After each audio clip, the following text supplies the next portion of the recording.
The story continues for Lamar Jackson and the Baltimore Ravens and potentially a new team in the coming days. If you don't marry your significant other, when things are at their best, Yeah, that's you think you're going to get mad if y'all of a sudden y'all start bickering and fighting and yelling and screaming at each other and one of you don't come home, the other don't come. What?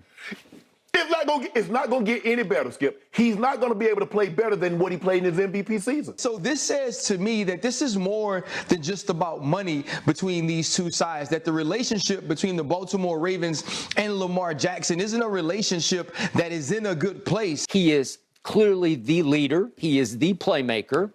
And I'm saying, how can't you see fit to go forward with him? This feels, Kmart, I have to say, I'm sort of on Chris's side. Oh, yeah. While I understand the other side of it, it feels like a statement being made. If you don't think that collusion is a part of this league and the league understands that we don't want to continue giving these guaranteed deals out, then you're absolutely out of your mind. He's one of the top 2 to 3 players in the National Football League.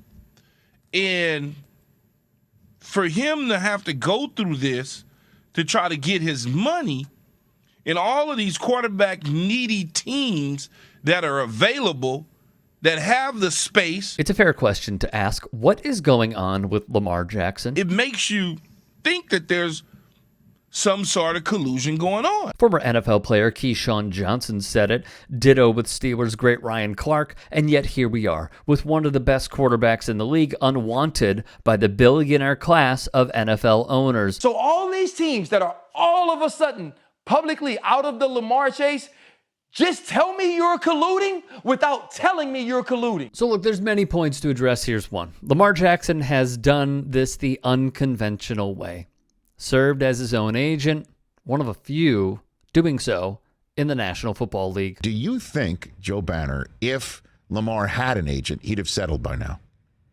I do, just because everybody else in his shoes did, but I'm not sure that was right. The second angle. Bryant McFadden, former Super Bowl winner with the Pittsburgh Steelers turned football analyst for CBS Sports, wrote, the owners are making it a point to not allow another Deshaun Watson type of contract. Michael, what's the old line? Follow the money? $230 million in fully guaranteed money. In April of 2022, NFL insider Ian Rappaport said the following. You know, it's really up to the next guys to see whether or not this sets a precedent. Like, whichever quarterback comes up next, whether it's Derek Carr, Lamar Jackson, or whoever, or Kyler Murray, does the team say, you know what?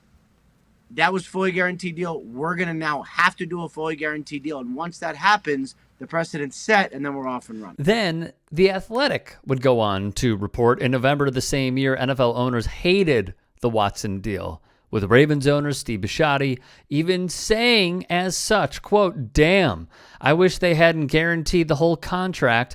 To me, that's something that is groundbreaking, and it'll make negotiations harder with others. Then the NFLPA filed a claim alleging owners and or executives conversed on the subject of not guaranteeing salaries before, during, and after the owners' meeting held in Minneapolis on August 9th, according to a memo obtained by The Athletic. NFLPA Executive Director D. Smith referred to the owners' meetings as collusion meetings to PFT's Mike Florio. Thus, at the time, the NFLPA asked an arbitrator to award damages and to permit certain quarterbacks who have been adversely affected by the collusive agreement to terminate their current player contract. Certain quarterbacks means those who have already signed, like Russell Wilson and Kyler Murray.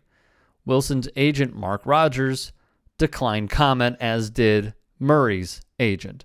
And those who haven't signed, like Lamar Jackson, wrote The Athletic's Kalen Collar. Then, very important, a league executive spoke on the condition of anonymity to The Athletic. Quote, every year there is a little more guaranteed in contracts, but that's the one thing that owners have always been adamant about. They do not want fully guaranteed contracts like baseball and basketball. This is all in response to Lamar Jackson, a veteran NFL agent told The Athletic. They're trying to say that Watson did his, and Lamar was trying to get it, and he simply couldn't. Of note, this would be the third time the NFLPA would publicly bring allegations of collusion amongst the owners. In 2012, Alex Kay of Bleacher Report reported owners allegedly agreed not to exceed a secret $123 million salary cap in a year when no actual boundary existed. The president of the Players Association at the time,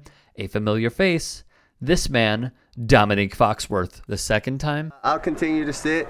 I'm going to continue to stand with the people that are being oppressed. And now we have Lamar Jackson. PFT's Mike Florio would write, it reeks of collusion. It reeks as much as the collusion that happened with Kaepernick. It reeks as much as the collusion that has gone on for a long time regarding the money given to coaches. It reeks as much as the collusion that plainly occurred during the uncapped year of 2010, when the Cowboys in Washington later got whacked for daring to treat the uncapped year as uncapped.